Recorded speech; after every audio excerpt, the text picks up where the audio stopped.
اور آقا کریم صلی اللہ علیہ وسلم کی جو امت کا برحق ہونا ہے اس کے دلائل میں سے یہ، اور حضور علیہ الصلوۃ والسلام کے معجزات کی اقسام اگر آپ پڑھیں تو حضور علیہ الصلوۃ والسلام کے بعض معجزے وہ تھے جو حضور علیہ الصلوۃ والسلام کی ولادت سے قبل رونما ہوئے.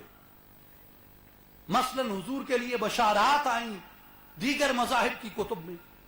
پھر بعض معجزے وہ تھے جو حضور علیہ الصلوۃ والسلام کی ولادت کے وقت رونما ہوئے. مثلا سیدہ آمنہ سلام اللہ علیہا کو شام کے محلات روشن ہو گئے، فارس میں جو آتش کدہ جل رہا تھا وہ بجھ گیا، بت صنم خانوں کے اندر قل هو اللہ پڑھتے ہوئے منہ کے بل گر پڑے. یہ حضور کے بوقت ولادت یہ معجزات رونما ہوئے. پھر جو وقت ہے حضور کی ولادت اور حضور کی بعثت کے درمیان 40 سال کا وقت، اس دوران بھی حضور صلی اللہ علیہ وآلہ وسلم کے وجود اقدس سے معجزات رونما ہوئے. مثلا حضور علیہ الصلوۃ والسلام شام میں گئے تو پادری راہب آ کے کہتے تھے آپ کے چچا حضرت ابو طالب کو کہ یہ نوجوان جب گھاٹی سے اتر رہا تھا ہم دیکھ رہے تھے کہ درخت اور پتھر اس شخص کو سجدہ کر رہے تھے. یہ حضور کی کرامت بعثت اور ولادت کے درمیان. پھر حضور کی بعثت اور حضور کے وصال مبارک تک جو عرصہ ہے اس میں بھی اس میں حضور کے معجزات ہیں.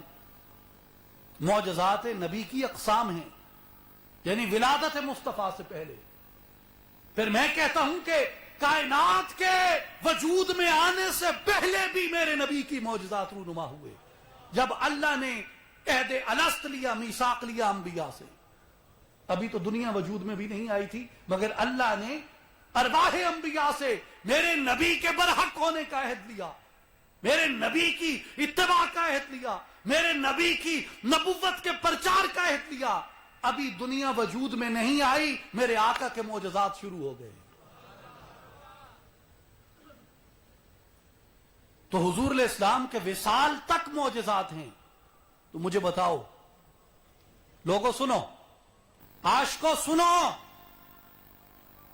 ابھی دنیا وجود میں نہیں آئی، نبی کے معجزات ہو رہے ہیں.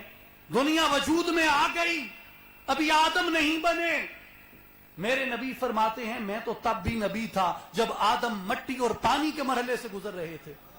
آدم آ گئے، سلسلہ نبوت شروع ہو گیا. وجود مصطفیٰ ابھی روح پذیر نہیں، ابھی جلوہ نما نہیں ہوا.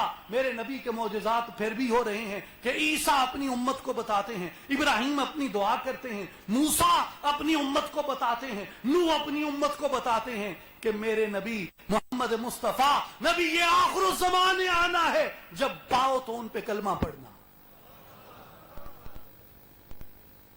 جب صبح یمانی کا لشکر یثرب سے گزرتا ہے تو علماء خوشبو سونگ کے کہتے ہیں بادشاہ مکرم، اس یثرب کی، اس وادی کی، اس خطے کی، اس بستی کی مٹی، اس کے پہاڑ، اس کی خوشبو، اس کے پانی، ان کا ذائقہ یہ بتاتا ہے کہ اسی مقام پہ نبی آخر الزمان جلوہ فرما ہوں گے، مکے سے ہجرت کر کے یہاں آئیں گے.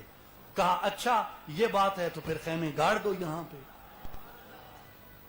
ابھی ظہوری نہیں ہوا، معجزے تب بھی ہو رہے ہیں، معجزے تب بھی ہو رہے ہیں جب دنیا میں ولادت ہوتی ہے. معجزے تب بھی ہو رہے ہیں جب ایام طفولیت میں ہیں. معجزے تب بھی ہو رہے ہیں جب دائی حلیمہ کے گھر ہیں. معجزے تب بھی ہو رہے ہیں جب تجارت لے کے شام میں جاتے ہیں. معجزے تب بھی ہو رہے ہیں جب اعلان نبوت ہوتا ہے. معجزے تب بھی ہو رہے ہیں جب نبوت سے وصال تک ہے. ارے جب دنیا وجود میں نہیں آئی، جس کے معجزے اس وقت سے جاری ہیں، کیا اس نبی کے معجزے اس کے وصال کے بعد ختم ہو جائیں گے؟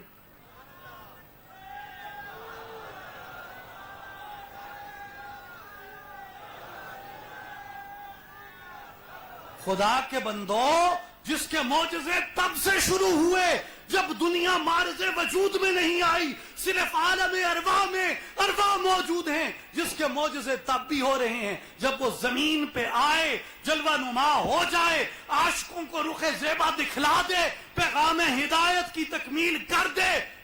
اس کے بعد اس کے معجزے ختم ہو جائیں گے. ارے جب سے دنیا بنی اس کے معجزے جاری ہوئے, جب تک دنیا رہے گی مصطفیٰ کے معجزے جاری رہیں گے.